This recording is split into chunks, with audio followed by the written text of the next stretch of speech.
Hello again. Essay here. Anyone who was near a TV set or at least a smartphone on February the 28th probably heard this story. And indeed, people like Mark Dice have even mentioned it. But because of time lag, other YouTuber types, they kind of missed the wave. But whatever, they'll probably catch up to the story by the next day.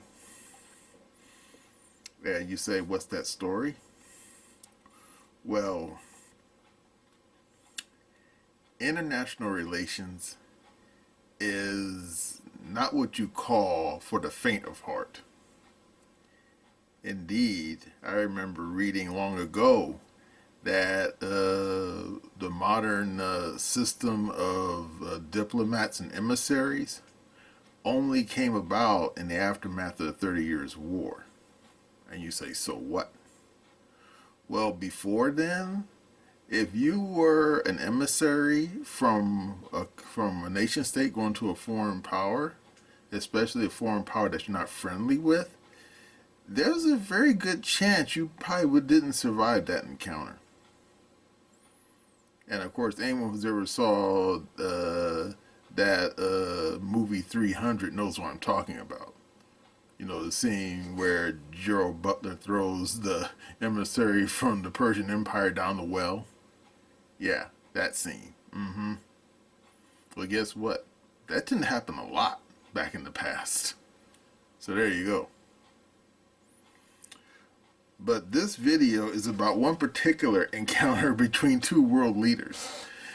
And like I said, unless you were living under a rock on the 28th of February, you probably missed it. But anyway, I'm going to show you a snippet of video from Jesse Waters, and he's got the nitty-gritty about this particular encounter, to say the least. Okay, are you ready? Here we go. Everybody was getting along fine. Zelensky was there to sign the mineral deal and start peace negotiations. The first 30 minutes went great. Even the reporters were teasing the Ukrainian about his clothes.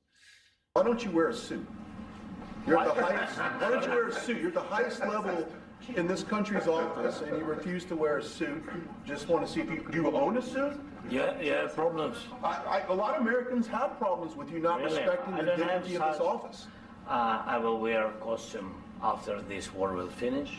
Okay. Yes, maybe one. Maybe something like this. something like yours. Yes. That'd be great. Maybe something better. I don't know. I do like your clothing, but Yeah, really? even though I think he's a great guy, by the way. But I don't know if you two like each other. But you know what? I think he's dressed. I think he's dressed I like beautifully. this guy. I don't know I think him. he's dressed beautifully. So Everyone seemed friendly, about to eat lunch, just doing what they do. Then for some reason, Zelensky got an attitude.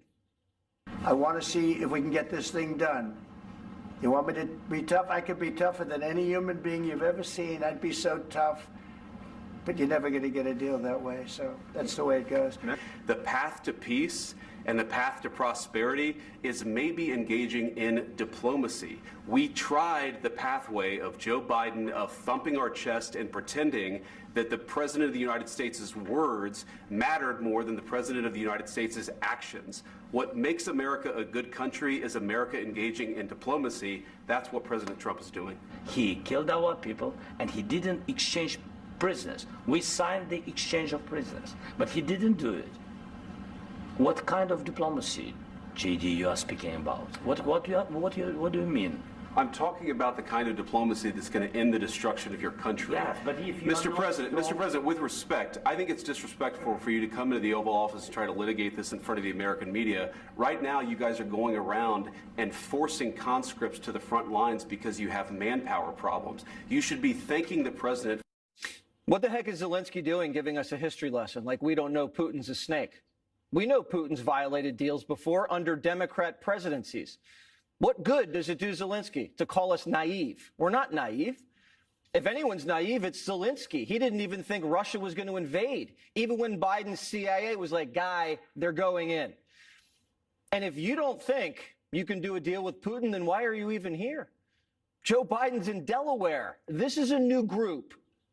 Do you disagree that you've had problems bringing people into your military? We have And problems. do you think that it's I will respectful answer. to come to the Oval Office I of will the United answer. States of America and attack the administration that is trying to prevent the destruction of your country? Well, first of all, during the war, everybody has problems. Even you, but you have nice ocean and don't feel now, but you will feel it in the future. God bless. You don't know that. God bless. You don't know God that. bless. You Don't- will not you have gotta- a war. Don't tell us what we're going to feel. We're trying to solve a problem. Don't tell us what we're going to feel. I don't You're dictate. in no position to dictate what we're going to feel. You We're will- going to feel very you will good. feel influenced. We're going to feel I'm- very I'm good and telling very you, strong. You will feel influence. You're right now not in a very good position. I You don't will have say the that. cards right now. With us, you start having not playing cards. But cards. right now, you I'm don't. very Yeah, you're playing serious, cards. Mr. President. You're I'm playing very cards. serious. You're I'm gambling the with the president lives in of war. millions of people. You think- You're gambling with World War do you- III. what do you think You're about? gambling with What do you World think War about? III. And You- what you're doing is very disrespectful to the country, this country. Is he playing cards or Russian roulette? Who does he think he is coming here in front of the cameras and telling our president that if we don't sign a security pact, we're next? We're not doing a security deal with Ukraine. That's why they're not getting into NATO. NATO doesn't want them in NATO. That's a trap. That's going to trigger World War III. The mineral deal is the security deal, because if Americans are in Ukraine doing business, Russia's not going to start shooting at our contractors. Ukraine's in no position to negotiate terms. We're in charge. We'll tell Zelensky what the terms are. He can either accept it, fight Russia himself, or go look for another sponsor. And good luck, because the Europeans aren't going to cut it. And I get it. I have respect for Zelensky. His country got invaded. He didn't flee. He stayed and fought. Ukraine fought. They fought hard. They fought the Russians to a stalemate in the east. An amazing job. But now it's trench warfare, and they're dug in like World War I. And the Ukrainians don't have the bodies to throw into the front lines like the Russians do. That's why Zelensky wants to end it. The Europeans want to end it. We want to end it. And Russia does too. That's why they're at the table. A proxy war that goes nowhere. Is that in America's best interests? Zelensky didn't read the room. He didn't even say thank you. Have you said thank you once this A lot entire of meeting? times. No, in this Even entire meeting, have today. you said thank Even you? today. You went to Pennsylvania and campaigned for the opposition in October. Offer some words of appreciation for the United States of America and the president who's trying to save your country. Please, you think that if you will speak very loudly about the war, you He's can... not speaking loudly. He's not Yeah. speaking loudly. Your country's Can I- in big can I- trouble. can I Wait a answer? minute. No, Can you've I done a answer? lot of talking. Your country is in big trouble. I know. You're not I winning. know. You're not winning this. Don't tell the vice president he's speaking too loudly. He can speak however he wants to in the White House. Have you ever seen a foreign leader come into America and talk this way? And everyone knows if Zelensky had come in, signed the deal, showed some gratitude, it would have gone a long way. And it would have reminded the American people that Zelensky is a victim. We could have sympathized with him, and we do. His country's been under attack. But we saved Zelensky's life. We saved his country. And it was an honor to save his country. And if you want to have an attitude because war's hell and you're fighting for your survival, I get that. But do it in private. What do you think was going to happen if you're going to do this in front of the press? You think Trump's going to let it fly? So if you weren't ready to sign the deal, why'd you fly here? And if you didn't like the language of the mineral deal, have your team hash it out with us. Push the trip back a week and then fly over. Don't fly here saying you're going to sign on the dotted line and then argue about what's not in the deal on TV. Mr. President, we are staying in our country, staying strong from the very beginning of the war. We've been alone, and we are thankful. I said thanks You haven't in been this allowed. cabinet, You and haven't not been only allowed. in this We cabinet. gave you, through I this said thank stupid you. president, $350 billion. You voted we gave for you your military president. equipment, You and you voted men for are your brave, president. but they had to use our military. What about West if people? you didn't have You our invited military me- equipment, you invited if me you to didn't speak. have our military equipment, this war would have been over in 2 weeks. Zelensky was already on thin ice, and now he's going toe-to-toe with Trump like this is some kind of debate. We're not here to debate. You can debate behind the scenes. You can debate at lunch. But if you debate in the open like this, you're going to lose because Ukraine has no leverage. The minerals were their only leverage. And without those, you're not getting a peace deal. At a certain point, it didn't even look like Zelensky wanted peace. You tell us, I don't want a ceasefire. I don't want a ceasefire. I want to go and I want this. Look, if you can get a ceasefire right now, I tell you, you take it so the bullets stop flying and your men stop getting killed. Of course, we want to stop the war. But you're saying you don't want a ceasefire. But I said to you, I want a ceasefire. with guarantees. Because you'll get a ceasefire faster than an agreement. Ask our people about ceasefire, what they think. That wasn't doesn't with matter me. for you what- That what wasn't this with me. means. It That was wasn't with with you. a guy named Biden who was not a smart person. That was with Obama. It was your president. Excuse me. That was with Obama, who gave you sheets, and I gave you javelins. Yes. I gave you the javelins to take out all those tanks. Obama gave you sheets. In fact, the statement is Obama gave sheets and Trump gave javelins. You got to be more thankful. Zelensky wants guarantees. I would too. But Russia invaded under Bush, under Obama, under Biden. Putin never invaded under Trump. And Trump's saying, I'm the guarantee. And if we have Americans in Ukraine excavating minerals, that's a double guarantee. And if push comes to shove, something tells me that American weapons are always available. Zelensky's not going to get a better deal than that. What if Russia breaks ceasefire? What if Russia breaks peace talks? What do we do then? I understand that it's a heated conversation right now. What are you saying? She's asking, what if Russia breaks the ceasefire? What if anything? What if a bomb drops on your head right now? Okay? What if they broke it? I don't know. They broke it with Biden because Biden, they didn't respect him. They didn't respect Obama. They respect me. Don't bite the hand that feeds you.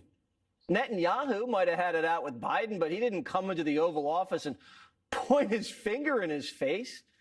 After World War II, the French and the British didn't dictate terms to the Americans. We said, get rid of your colonies. Here's the Marshall Plan. Here's how you're going to pay us back. This is the new world order. Do you think Karzai in Afghanistan came to the White House and lectured Bush on live TV? Zelensky really screwed up. Even the Ukrainian ambassador couldn't watch. Zelensky's never done a deal like this in his life. Trump's had a lifetime of doing international business deals, and he's a two-term president. He did the Abraham Accords, renegotiated NAFTA, the China trade deal. He's getting hostages back all over the world. He has his party in lockstep, and he has tycoons from all over flying to Washington to announce billion-dollar investments. And what, Zelensky's jumping up and down and picking fights? What's that going to do? What's gotten into this guy? The problem is I've empowered you to be a tough guy. And I don't think you'd be a tough guy without the United States. And your people are very brave. But you're either going to make a deal or we're out. And if we're out, you'll fight it out. I don't think it's going to be pretty, but you'll fight it out. But you don't have the cards. But once we sign that deal, you're in a much better position. But you're not acting at all thankful. And that's not a nice thing. I'll be honest, that's not a nice thing. Trump and Zelensky were supposed to have a joint press conference afterwards. Didn't happen. They were supposed to have lunch together, too. But Trump kicked Zelensky out of the White House. And the White House staff ate Zelensky's lunch. We had a meeting today, as you know, with President Zelensky, and I would say it didn't work out exactly great from his standpoint. I think he very much overplayed his hand. We're looking for peace. We're not looking for somebody that's going to sign up as strong power and then not make peace because they feel emboldened, and that's what I saw happening. I'm looking for peace. We're not looking to go into a 10-year war and play games. We want peace. And it was just my impression that if we do that, if we sign up, he's looking for something that I'm not looking for. He's looking to go on and fight, fight, fight. Okay, you saw that.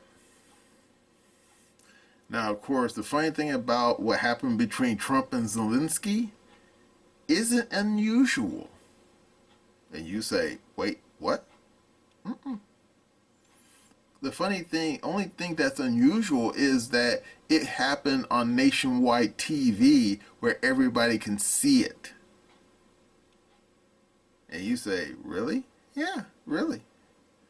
because I don't know how many times people have been watching a TV set with some of these damn press conferences or some kind of diplomatic meeting, like say at the UN, but that they don't show you. But the thing is, most of those times they show you that on TV, it's only at the beginning when the TV cameras are allowed in the room, and then once after the pleasantries or the photo op, the cameras are basically shooed away, and that's when the horse trading begins. And sometimes it doesn't work out. Indeed, anyone who remembers Reagan Bush probably remembers the Reykjavik meeting between Bush and Gorbachev. No, it wasn't Bush. It was Reagan and Gorbachev. Happened in '87.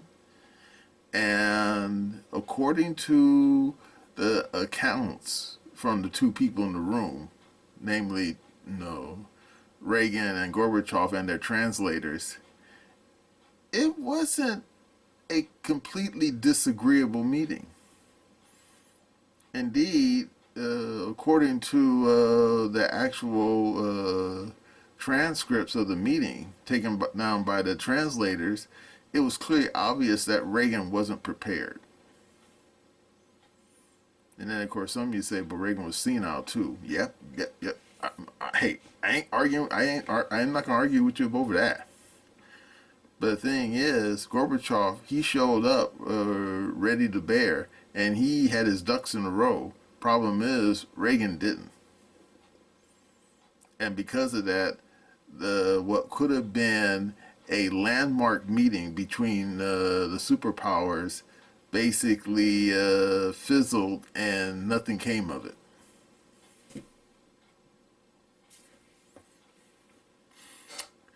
And wait for it, it happened during the meeting between Jimmy Carter and Menachem Begin and Yasser Arafat.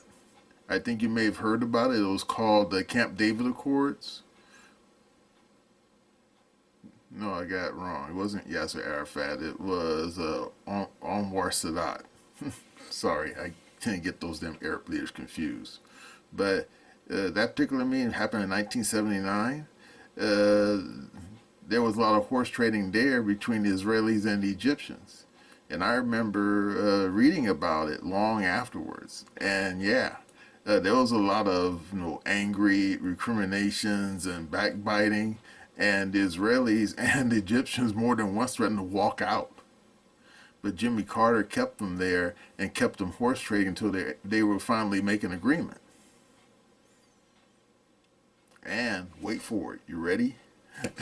They had a similar incident happen in Paris in 1961 between JFK and Khrushchev. Yeah, I remember reading about that years ago. Of course, I wasn't around then. I wasn't even born yet. I was still swimming around my daddy's balls. But I remember reading about it long afterwards. And according to the transcripts, that was a terrible meeting. Why? I think Khrushchev and Kennedy went to that meeting expecting something completely different from the other person. And I guess because there was not real good communication, both sides came away from that particular summit meeting basically disappointed, to say the least. But the history books tend to say that, yeah, that was a really bad meeting. And wait for it, you ready? And some of those same stories said that it was because of that bad meeting that eventually led to the Munich crisis, to the Berlin crisis in 1961, when the Berlin Wall was being built. And wait for it, to eventually to the Cuban Missile Crisis in, a couple of years later. Yeah. But in the case of Trump and Zelensky, I think what happened there is that what was supposed to be a discussion behind closed doors happened out in the open. Now the question is, was it an accident or was it deliberate? Now, of course, you saw in Jesse Waters' video, you would say, oh, it may have been deliberate because at the end of the argument, or I should say at the point when the Disney was asked to leave the room finally, Trump, all he would say was, this is going to be great TV. And I'm thinking, yeah, well, Trump is being Trump, hyperbolic. But that doesn't necessarily mean it was planned that way. It just sort of happened. Because if you saw in Jesse Waters' video, it all started when someone asked a stupid question to J.D. Vance. And J.D. answered the question without actually answering it. And then, of course, Zelensky had to stick in his 2 cents. And then before you could say we're off at the races, those two got to arguing. And then finally Trump stepped in, and of course, as you saw in Jesse Waters' video, yeah, it got really bad at that point. And of course, as you saw in Jesse Waters' video, he got so mad that Trump threw Zelensky out of the White House. And you say, wait, what? Yeah. And the guy didn't pass go. He didn't get his free meal at the damn White House kitchen. He got tossed out on his ass. And of course, as you saw just Waters' video, when people asked Trump later on, oh, I don't know where he was going. They said he was going to Mar-a-Lago, I guess, I'm not sure. But asked him what was going on with that argument, and Trump said that Zelensky clearly didn't come to make peace, that he clearly wanted to keep on fighting. And I'm thinking, I wouldn't go that far. Because if anyone's been paying attention to old Zelensky, knows that the thing that he wants is for the people on their side to surrender. Just wave the white flag and give up. That's what he's been wanting. And unfortunately for Zelensky, the Russians are doing a lot of things, but surrendering is not on the list. No. I mean, remember Zelensky's so-called super duper secret plan for winning the war? Remember that mess from a year ago? Yeah. And what was his secret plan for winning the war? Having his miserable little banged up country join NATO, and then America issuing an ultimatum to Russia to back off. And I'm thinking, I don't think that's going to work, player. And sure enough, it didn't. But whatever. But of course, some of you will probably say, oh, well, Zelensky, he was just being Zelensky. And I'm thinking, because anyone's been paying attention to this actor, and let's not pretend, Zelensky is no Winston Churchill. He's basically a two-bit actor, and that's putting it nicely. This guy basically is out of his depth. Period. That's it.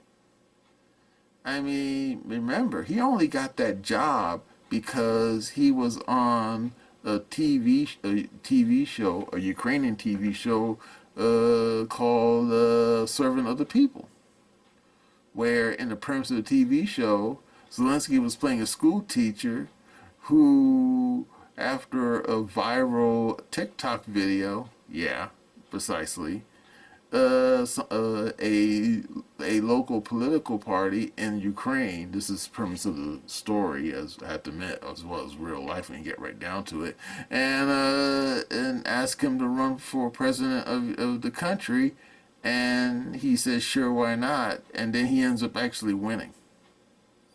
Yeah, precisely. And unfortunately for the people of Ukraine, it's been downhill ever since. And of course, anyone's been paying attention to the mess in Ukraine, hey, I don't have to explain anything, you already know. But that argument is probably not the first time Zelensky had gotten to almost fisticuffs with some of government officials. I'm certain of it. Now, of course, some of you saying, "Oh, but all the while Biden was there, all these damn people, whether it be Ursula von der Leyen, or damn Olaf Scholz, Macron, Boris, were kissing his ass and saying how sweet it is." And I'm thinking, but not everyone was kissing his ass. I mean, some people, like Macroni down there in Italy, she didn't like the guy, and oh my God, that fella next door in Hungary, whose name I can't recall at the moment, he and Zelensky definitely didn't get along. And wait for it, that guy Duda, who runs Poland, yeah, talk about seesaw relationship. Yeah, talk about hot and cold running shit. And I'm pretty certain if you were in the room with those two guys, they'll be, hugging and kissing one second, and then they were going like a full 15 rounds, like Mike Tyson and Holyfield. Yeah. And the last time I checked, Duda and Zelensky aren't exchanging birthday cards. So it tells you right there where their relationship has gone. So, yeah. Despite the shocking nature of that video, that kind of stuff happens a lot more than you realize. I ain't just talking about in recent history either. I mean throughout human history. It's just the way things are. In fact, you could say that video is the modern equivalent of watching the sausage being made. Once you see it, you can't unsee it. Just saying. So what does that mean for the future? Well, it probably means that Zelensky's probably not going to get a free ride much longer. Because as you saw in Jesse Waters' video, Trump said that he's not going to allow Zelensky to come back until he changes his attitude about the war. And I think you probably already know what that means. No more bombs, no more bullets. You have to reconsider your life choices. And I'm thinking, because as you saw in that video, Trump told Zelensky to his face, "You are not winning this war. You are losing." And I'm thinking, Now, the funny thing is, that's not a surprise to Zelensky. He probably has long known that he was losing this war. I mean, anyone who's been paying attention to this clown, and I'm using that word nicely, is that when people were constantly asking Zelensky how many soldiers have you lost and casualties, he always comes up with a different number every time. 30,000 here, 40,000 here, no casualties at all. Yeah, he actually said that once when people asked him about casualties. I mean, the guy's all over the map. And the same thing when we try to talk about the Russian casualties, all over the map. I mean, the guy's like a joke. Except this ain't some damn comedy show. This is real life. And what's going on in Ukraine ain't funny. Not even to the Undertakers. Just a quick reminder to all of you that my short story, The White Cat, is still available on Substack. The links are down below in the description. Join Margot Thompson, a beautiful stage actress and recent widow who finds salvation in the form of a white cat during a night of terror. And while you're looking up my oddball thriller, my book series, Glitch, is still available on Amazon, Barnes & Noble, and other bookstores. The links are down below in the description. Join Ike and Sandra, a reluctant jewel thief and a kidnapped teen model who are on the run from the law across the American Southwest. What's going to happen now? If Trump sticks to his word, you're probably not going to see Zelensky at the White House anytime soon. And there's a very good chance that Rubio probably ain't gonna have no sit-down meeting with him either anytime soon. So until Zelensky gets his head out of the crack of his own ass, or until the moment the Russian army actually shows up in downtown Kiev, Zelensky, yeah, his options are shrinking by the day. And he doesn't have too many days left.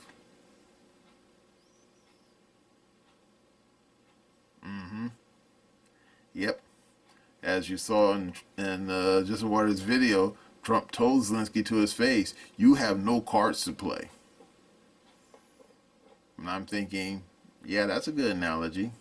I mean, old Putin goes over there, he's got all the chips, and he's got a royal flush, and Zelensky, he's got no chips, and he only has like maybe a pair of deuces.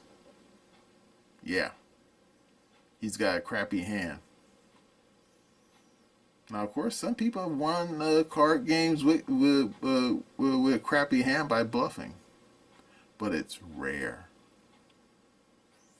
And the way things are going now, I don't think old Zelensky's going to bluff his way out of the situation he got himself into. Nope. No ways, Jose. Well,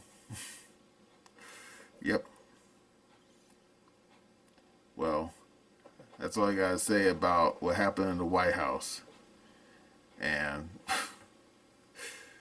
that's my opinion.